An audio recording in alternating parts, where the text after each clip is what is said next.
સંતના સંગમાં એટલી તાકાત તો છે જ.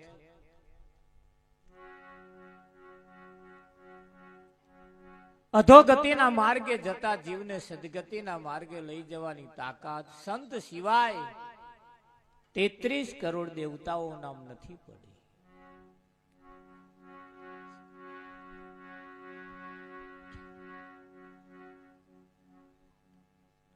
ડાયરેક્ટ તમે અલગ ધણીની ભક્તિ કરો ને તોય મેર નહીં આવે.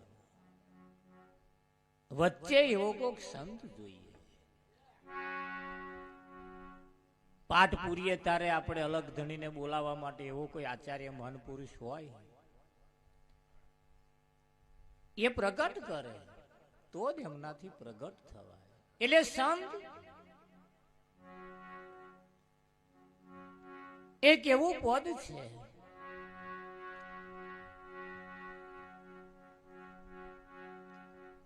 જેની સેવા કરવાથી સકલ તીર્થની પૂજા થઈ જાય. 33 કરોડ દેવતાઓમાં જેની તમે પૂજા કરો એની જ પૂજા થાય, બીજાની ના થાય. અને એક સંતની સેવા કરવાથી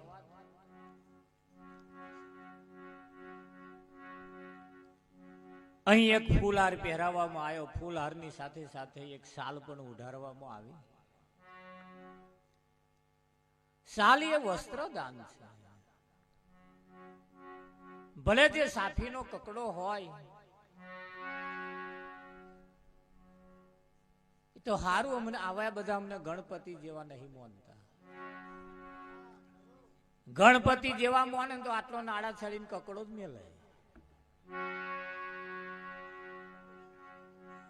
વતેક કરવા બેહે, ગણપતિની પૂજા કરવા બેહે એટલે પેલા કે વસ્ત્રદાન કરી આલો એટલે નાડા છડીનો આટલો કકડો મેલે ફોટે. અહીં એવું નહીં. એટલે ખરેખર સંત એ અડતું પડતું તીરથ છે. એ આપણે ઘેર હેડ્યું હેડ્યું હેડ્યું હેડ્યું હેડ્યું હેડ્યું તીરથ આવે એટલે તેમની સેવા કરી લેવી એ જરૂરી છે.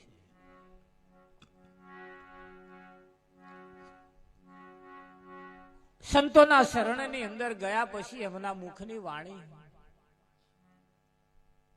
જેટલા બે શબ્દ જીવનમાં ઉતરી જાય એ ક્યારેય કમજરે જતા નથી. કદાચ તમે બે ભોનમાં હોબરો તોય શું અને ભોનમાં હોબરો તોય શું અસર કરે કરે કરે કરે કરે. આજે ના કરે તો 12 વર્ષે પણ કરે.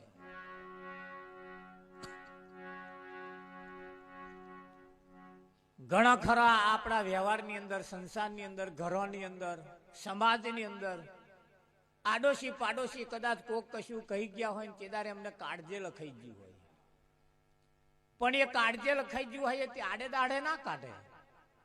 જેદાર લગ્નનો ડીજે વાગવાની તૈયારી થાય ને તાર કાઢે કે 12 મહિના પહેલા મને કહી ગઈ હતી તાનું માર કાળજે લખાઈ ગયું છે, આજ નહીં આવું. જો 12 મહિને બોલ્યું ને, અરે 12 વર્ષે બોલે, પણ ક્યારે બોલે? જ્યારે એમના ઘરમાં અવસર આવે ત્યારે. અને અવસરે જ બધા રિહાઈને અવસર આવે તારે જ બેહે. અને એટલે જ કહ્યું છે હોતક વેળાએ ગોરી રીસઈને બેઠો. કઈ તો હોતક વેળાએ ગોરી રિહાઈને બેઠો. ગોરી એટલે કોઈ શ્રીને નથી કહ્યું, પાછું એટલું ધ્યાન રાખજો. આ કાયા એ ગોરી છે, આ કાયા એ ગોરી છે, કાયા એ નારી જાતિમાં આવે અને આ ગોરું છે. અને આ સમય આવે ને એવો અવસર આવે ને તારે જ આવો રિહાય. તમને માથું તેદાર જ દુખે, ભજનમાં આવવાનું થાય. દાઢ તેદાર જ દુખે, ભજનમાં આવવાનું થાય. કંઈક ને કંઈક કંઈક ને કંઈક તેદાર જ થાય જેદાર ભજનમાં આવવાનું થાય.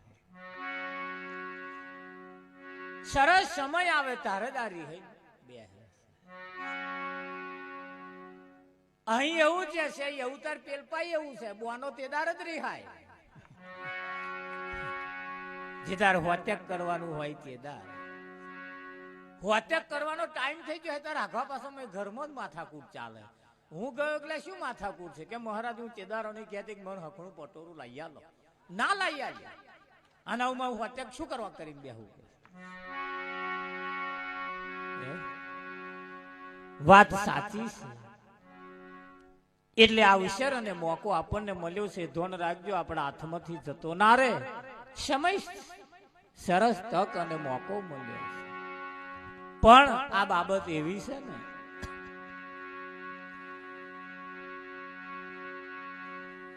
રામ રસ પીવો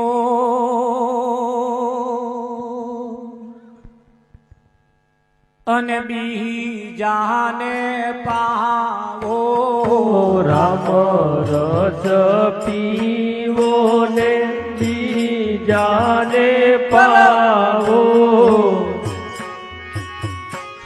અરે કો ગાયબ થઈ ગયો.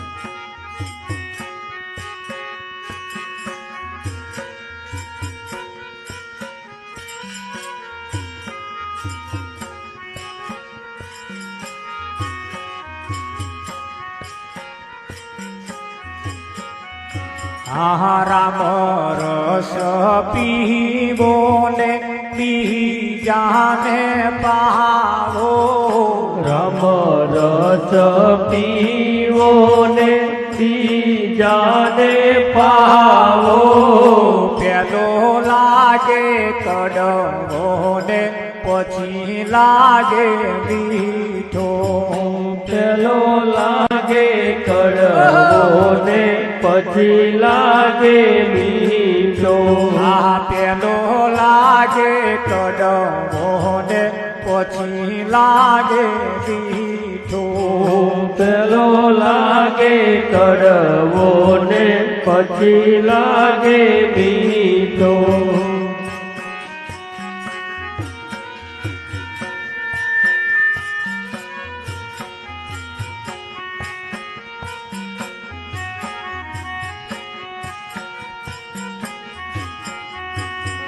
મેવાડ ગઢમાં બાઈ મીરાએ રસ પીધો. મેવાડ ગઢમાં બાઈ મીરાએ રસ પીધો. જુનાગઢમાં મહેતા નરસૈયે લાવો દીધો. જુનાગઢમાં મહેતા નરસૈયે લાવો લીધો. જુનાગઢમાં મહેતા નરસૈયે લાવો દીધો. જુનાગઢમાં મહેતા નરસૈયે લાવો લીધો. રામ રસ પીવો ને બીજાને પાવો. રામ રસ પીવો ને બીજાને પાવો. પેલો લાગે કડવો ને પછી લાગે મીઠો. પેલો લાગે કડવો ને પછી લાગે મીઠો. રામ રસ પીવો ને બીજાને પાવો. પેલો લાગે કડવો ને પછી લાગે મીઠો. આ ગાદી ઉપર જે બેઠો છે ને રામ રસ છે, પણ આ જોતા ને હંગાત તમને કડવો લાગે. એમને શું આવ્યું એવું કે કડવું લાગે, પછી ધીરે ધીરે ધીરે ધીરે ધીરે પાછું મીઠું લાગે. અને આજનો યુગ આ છે એવું નહીં, આજનો વર્ગ એવો છે એવું નહીં. આજે કડવું લાગે એવું નહીં. આદિ અનાદિ કાળથી તમે તપાસ કરી જુઓ, બધાની આ જ દશા થઈ છે. કેમ કે અહીં બધાય પોત પોતાની ઓલાદ મુકતા ગયા છે. બધાય પોત પોતાની વસ્તી મુકતા ગયા. આ તમને અહીં આવીને બેહવાનું મન એમ થયું નથી. આ તો મહારાજ કઈક પૂર્વનું પુણ્ય તમારામાં પડ્યું છે. આ ભક્તિ ભલે એક વખત તમારો વારો આંટો મારી ગયો છે, પણ એ આંટો એનો જે હશે એમાં પાછો આવ્યો હશે. આ અન્યમ થતું નહીં. કુવામ હોય તો જ અવાડામ આવે. ધ્યાન રાખજો, આ રામસભા છે, ભજન મંડળ છે અને ધર્મનો મોડવો બોધ્યો છે. એટલે બેઠા બેઠા બીડીના ધુમાડા ના કાઢતા. કેમ કે તમારી પાસે બેઠેલા ને તમારો ધુમાડો ગમતો નહીં, પણ બચારા બોલતા નહીં. એટલે સહેજ મર્યાદા રાખતા રહેજો. આ જગ્યાની જો મર્યાદા જેટલી રાખીશું ને એટલો મોટો તમને ફાયદો થશે. કેમ કે આ સમાજ ભેગો નહીં થયો. આ સમાજ ભેગો નહીં. સમાજને ભેગો કરવો હોય વારન ઘેર ઘેર મોકલવા પડે, એને આમંત્રણ આલવું પડે અને નોતરું આલવું પડે, તાર આવે. આજે આયા છે એમને વગર નોતરે આયા. કેમ કે આ વગર નોતરાનું છે. અને જયારે સમાજને ભેગો કરીએ ત્યારે ઘેર ઘેર આમંત્રણ આલીએ. હા, હખણું ના કહ્યું હોય ના આવે. આયા તો કેવા ખરા, પણ હેડતો હેડતો કહ્યું. તો ઉભાડીને કેવું કે ના કેવું હખણું, એટલે નહીં બોલાવવાની આશા જ કહ્યું ને. આ તો યાર ન્યા કરતા હતા એટલે કહ્યું. પણ આ એક એવું છે નહીં કહ્યું છતાં હેડ્યા હેડ્યા હેડ્યા હેડ્યા આયા. કેમ કે એમની ફરજ છે એટલે આયા. આ એમની ફરજ છે. એટલે આ એક જગ્યા એવી છે, કોઈ હગાની નથી, કોઈ સમાજની નથી, કોઈ વ્યવહારની તહેવારની નથી. આ સંત સભા છે. અને સંત સભાની તમે જેટલી મર્યાદા રાખશો, કોર્ટમાં તમે જાઓ પગ ઉપર પગ ચડાઈને બેહાતું